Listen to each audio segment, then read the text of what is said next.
Phumzile Mlambo-Ngcuka championed women's causes throughout her career and has served as the executive director of UN Women, the United Nations gender equality advocate, since 2013. A child of South Africa's apartheid, she knows all too well how gender bias, racism, and inequality intersect. And at this precarious moment for the world, she also has a lot to say about how female leadership could change that. Here's our conversation. Phumzile, thanks so much for joining me today. Thank you so much for having me. So you've been at the United Nations for almost a decade now. I'd like to talk to you a little bit about just the trajectory of women's rights and the progress that has been made over the course of your tenure. What's been most startling? What are the takeaways that we can be optimistic about? It used to be that gender equality was a woman's business. But we used this last decade especially to push it to be everyone's business, to be the media's business, to be men and boys' business, to be sports persons' business, to be private sector's business. We've not reached the peak that we would like to reach, but it's now difficult for anyone who represents something to not care. And we are hoping that we can turn that into actions on their part. We now need scale, and we need bolder actions. Globalization has driven extraordinary wealth. There's been this rise of a global middle class. Are women keeping up with that trajectory? Where are the places where we can say, globalization is truly giving women the kind of opportunities that we should be proud of? The improvement of the economic status of women is probably driven more by their own education, because women have been increasingly graduating on top of their class and in many countries doing better than boys. The macroeconomic policies of most countries are not gender responsive. One area that is of concern for us, for instance, is just equal pay. The fact that you still have predominantly women who are not paid the same amount of money for work of equal value. The positioning of women in the private sector in particular doesn't put women in the commanding heights of economies. And of course, there's still a high level of segregation where women are positioned in the softer side of business, even when they have the skills to be in the part of the business that makes the money. When you came first to the United Nations, when you come here from South Africa and you see on the one hand an enormous amount of news attention and headlines to gender issues driven most importantly by #MeToo campaign over the last few years and still with an enormous amount of energy, how does it strike you? I mean, do you see the Americans focusing on the right issues in terms of gender? Well, harassment of women at the workplace is a significant issue. So they were spot on in making that a big issue. When we were in Beijing 25 years ago, when Hillary Clinton said women's rights are human rights and human rights are women's rights, he was stating the obvious. But this was not obvious to everybody. People used to treat women's issues as just development issues, not rights. Many countries did not have, for instance, legislation that criminalizes violence against women, especially domestic violence.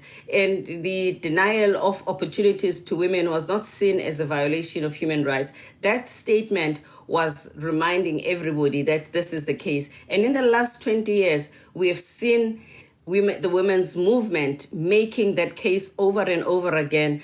So we evolved jurisprudence that did not exist to the extent that it exists today of women's oppression as a violation of a right.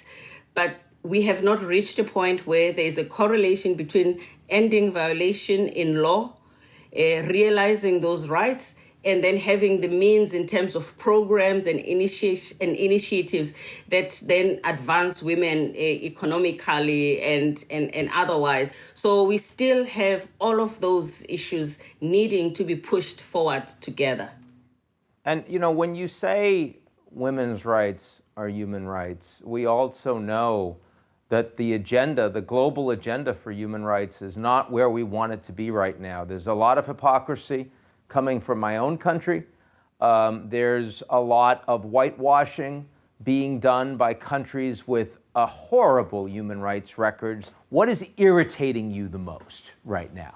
I mean, the obsession about controlling women's bodies is really something that also shocked me when I got to the UN. It is an issue in every commission on the status of women. It doesn't matter what the theme is. That always comes up as one issue that divides countries. So if you consider that women's reproductive rights and health are so fundamental to women's ability to prosper, to progress, for women not to have the freedom in every country to have access to contraceptive, to make decisions about their body the way they want to. This is something that irritates me immensely. But of course, I must be careful not to be too irritated and be paralyzed. I must keep working on it, keep inching in, keep winning people on the other side so that we can make progress. No, the point, it's important because so many people think that, okay, you move from being a developing country to a developed country as if everyone inexorably is always on the same path. And yet, we see that actually you can backslide quite a bit on many of these issues. Look at what's happening in many states across the United States right now. I mean, on fundamental issues of reproductive health, countries are moving in a direction that you would think would not be possible right now. Yeah, absolutely. There is a lot of things that have shocked me here. I just look at the way there is an effort to strip people of their voting rights. I mean, I never thought something like that could happen in the US. If you are not from the US, this being the place where democracy has existed for such a long time, I just would not have imagined that was even possible. I cannot imagine anything like that happening, even in a new, not so established democracy like South Africa and many other countries, developing countries. So it just shows that all of us have some homework to do in our countries. There's places where we're very strong, but there are places where we have to work on. But when it comes to women's issues, there are issues that are universal. Violence against women is a universal challenge for all countries, irrespective of their level of development. Underrepresentation of women is a challenge for all countries. And when you think about underrepresentation of women, there is a correlation between underrepresentation of women and slow development in all areas. Because when you have less women, you do not have fighters inside the room who are continuously pushing the envelope and pushing the agenda. Both of these issues you raise, violence against women and underrepresentation of women, both of these things are getting exacerbated with the pandemic. Much more violence against women worldwide, especially, and many of them being trapped in homes, effectively, environments where they can't escape it. And secondarily, women are absolutely getting hit much worse in terms of unemployment, layoffs, furloughs, and all the rest, when they're already doing so much of the work in the informal economy. When you look at what's happened with the pandemic and the response, how has that affected your job? How has that affected your outlook on the world for women? It's certainly been a setback. I mean, it was not like we had made grand progress, but the limited progress is being compromised. Women in the labor market, we could be going back to a situation where a woman's place is at home and a man's place is at work. That needs policy interventions in order for countries to be conscious about not developing an architecture of the labor market that is for men. Girls' education, we had made not perfect progress, but it was going the right way in many countries. The many children who did not go back to school after the pandemic in many countries are girls, and they have not gone back in some cases because of pregnancies which is not from consensual sex. increase in trafficking, increase in child marriage. We estimate that about 11 million girls would not go back to school after the pandemic. So that's a big setback.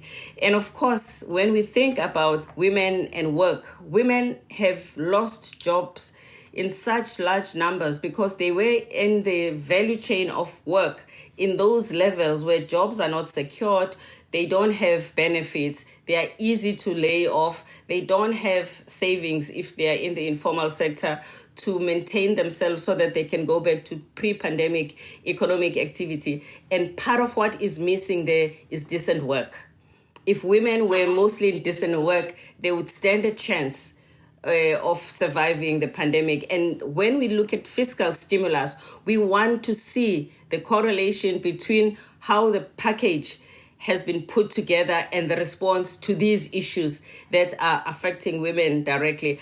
I must say we're encouraged by the US package. It has a lot of the right things that we've seen, but there are a number of countries where the package is so gender blind, and we are having to make approaches to government to point that out and to make sure that we ask them to look at the package and make sure that they respond to the women as well. I was just about to ask you, with all the trillions of dollars being spent, including 1.9 trillion just approved in the United States, I mean, this is bigger than any kind of fiscal expansion in the U.S., frankly, since World War II. So, I mean, it's wonderful to hear you say that you think that this has actually been done in an intelligent way. Talk a little bit about what you think it's doing that's targeted in a way that's going to be useful to address this huge hit that women have taken here in the United States. The fact that it is going to enable women to continue to have food, this basic thing, when it's not there at home, it's a woman's headache, that it's going to enable women to be able to keep a roof over their head. Again, another big problem for women. But only about 10% of the packages that have come out since the start of the pandemic have had a dedicated window that addresses the issue of women. So we are continuously engaging with governments about repurposing their packages so that they can respond to women. In the developing countries, in sub-Saharan Africa, for instance, the packages are not that big, but there is something. And in those countries, the women are in the informal sector. And because the informal sector is made up of business that are not registered, they really fall between the cracks. And the informal sector is just too big in Africa and in Asia. Are younger people of both genders thinking differently about gender relations and rights and equality in your view? Is some of this just, where it is going to change demographically because these people are just not going to tolerate the behaviors of the 1950s style men anymore? Definitely. The younger generation has refreshing radical impatience, which really helps. Even in this coalition that I'm talking about, it's been so good to have the young people because everyone is on an equal platform. Member states, young people, sports people, private sector, and everybody. And the young people have really been pushing and creating real agency. But on climate, definitely, they are giving it much more serious attention, and girls in particular. Certainly girls are much stronger on climate, and there's just stronger leaders, period. And it's refreshing to see that happen. We still have residues of chauvinism and boys who do not identify with the thinking that is progressive, but is much better than the guys of my generation. That's for sure. Definitely much better. I mean, look, it may seem like a small issue in the context of the pandemic, but before the pandemic hit, I'm just thinking about women's soccer. and how you had these spokeswomen that suddenly were like, no, why are we doing this? And you're going to pay us 1/5, 1/10 of what the guys make? Are you absolutely kidding me? It's not entertaining. I'm not worth anything. And I just, growing up, I couldn't have imagined women doing that in that space. And suddenly it was the most obvious and natural thing. And that to me feels generational. Yeah, you know, we have a goodwill ambassador of ours, Marta da Silva, Brazil. Yeah. And if you see what she earns compared to her male counterparts who don't even feature in the ranking of people who have scored goals, you really realize how unfair it is. And she trains just as hard. You know, she does everything that you are required to do in order to be an elite athlete. And you know, it's a good place for us to come together, because I think one of the biggest turning points in coming out of the pandemic is going to be the successful hosting, God willing, of the Olympics in Tokyo this summer. So maybe we can see some more of that with everybody together. Yeah, no, definitely. We're hoping and also encouraging, and I'll give a shout out to the International Olympics Committee. We will have 49% women participating in the sports. That is really phenomenal. They've come a long way. And of course, by the time they go to the Olympics after Tokyo, they definitely would have reached 50%. So I'm quite glad, and it's encouraging to see how serious they are taking the issues. Phumzile Mlambo-Ngcuka, so nice to see you. So appreciate the work that you're doing, and thanks for being on GZERO World. Thank you very much. It's been a pleasure to talk to you.